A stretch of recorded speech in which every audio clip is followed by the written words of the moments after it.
Pada Selasa pagi, tim kembali mengevakuasi 3 kantong jenazah. Dengan temuan tersebut, total jumlah kantong jenazah yang berhasil dievakuasi mencapai 41 kantong jenazah.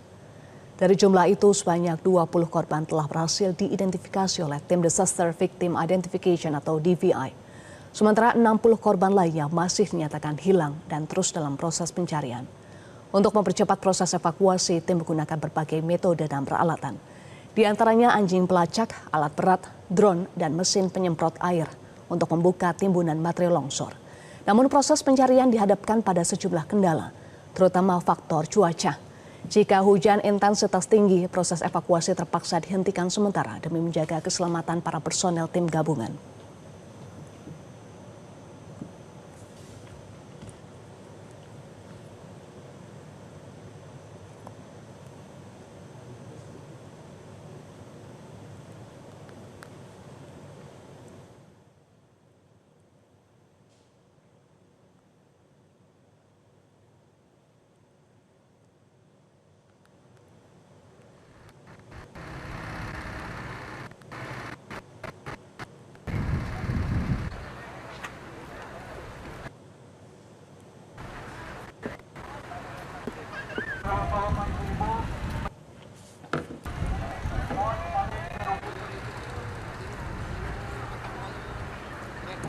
Pemirsa, untuk mengetahui informasi terkini, kita bergabung dengan jurnalis Metro TV Joy Jones dari Cisarua.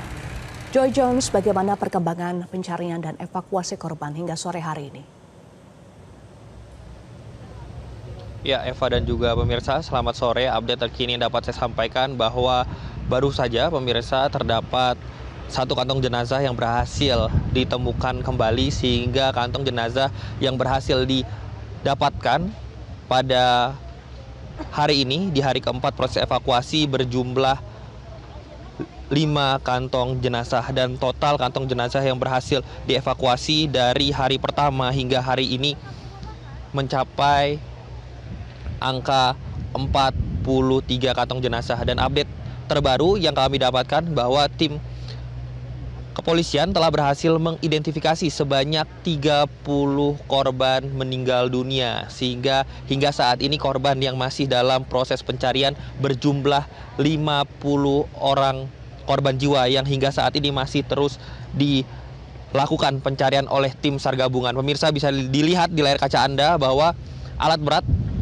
saat ini masih terus beroperasi untuk melakukan penggalian, mencari 50 korban yang hingga saat ini masih dinyatakan hilang. Pemirsa, dapat Anda lihat di layar kaca Anda bahwa ini adalah bagian dari titik yang dibagi dari keseluruhan wilayah yang terdampak bencana tanah longsor. Dibagi menjadi 5 wilayah dan 4 diantaranya yang intensif untuk dilakukan evakuasi, yaitu ada di titik A1, A2, B1 dan B2. Dan di layar kaca Anda ini adalah titik A1 yang memang menjadi fokus utama dari proses pencarian evakuasi korban bencana tanah longsor di tempat ini. Karena memang di titik A1 ini merupakan wilayah pemukiman yang terkena langsung dampak dari bencana tanah longsor. Jika Anda melihat di layar kaca Anda bahwa ini rata dengan tanah, namun sebelum bencana tanah longsor, ini adalah pemukiman warga. Bisa Anda lihat juga pemirsa bahwa masih terdapat puing-puing yang telah bercampur dengan material tanah longsor. Seperti yang Eva sampaikan juga tadi bahwa kendala utama dalam proses pencarian saat ini adalah cuaca yang sangat tidak stabil. Pemirsa, di jam 12 waktu Indonesia Barat hari ini saja telah dihentikan proses evakuasi karena turun hujan dengan intensitas sedang, sehingga proses evakuasi harus dihentikan total dan baru dilanjutkan sekitar 2 jam yang lalu hingga saat ini. Pemirsa, bisa dilihat juga bahwa kontur tanahnya itu sangat lembek. Bisa dilihat pemirsa bahwa yang berada di tengah-tengah di layar kaca Anda tadi sama dengan yang saat ini saya injak, bahwa sangat dalam dan sangat sulit sekali pemirsa untuk bergerak, apalagi tim SAR gabungan harus melakukan evakuasi di tanah yang sangat lembek ini. Pemirsa, Tim DVI Polda Jawa Barat melakukan pemeriksaan antemortem dan postmortem untuk memastikan identitas para korban. Sejumlah keluarga korban terpantau menunggu hasil identifikasi di posko. Sementara cuaca hari ini berkabut dan masih disertai dengan rintik hujan yang dapat memengaruhi proses evakuasi di lapangan. Langsung saja kita pantau bagaimana informasi terkini proses identifikasi terhadap korban longsor di Cisarua, Kabupaten Bandung Barat, Jawa Barat.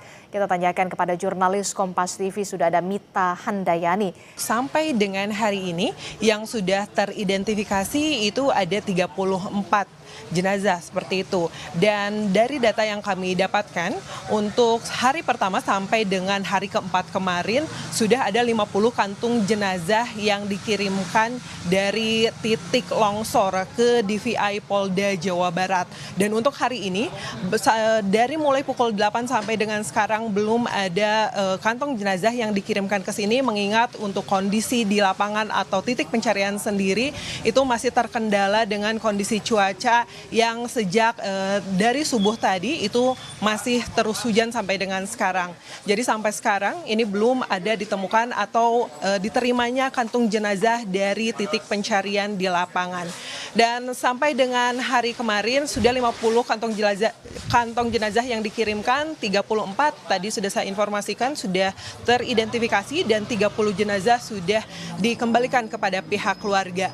Dan di pos DVI Polda Jabar ini adalah tempat menunggunya keluarga untuk mengetahui kondisi keluarga mereka apakah sudah ditemukan atau belum. Dan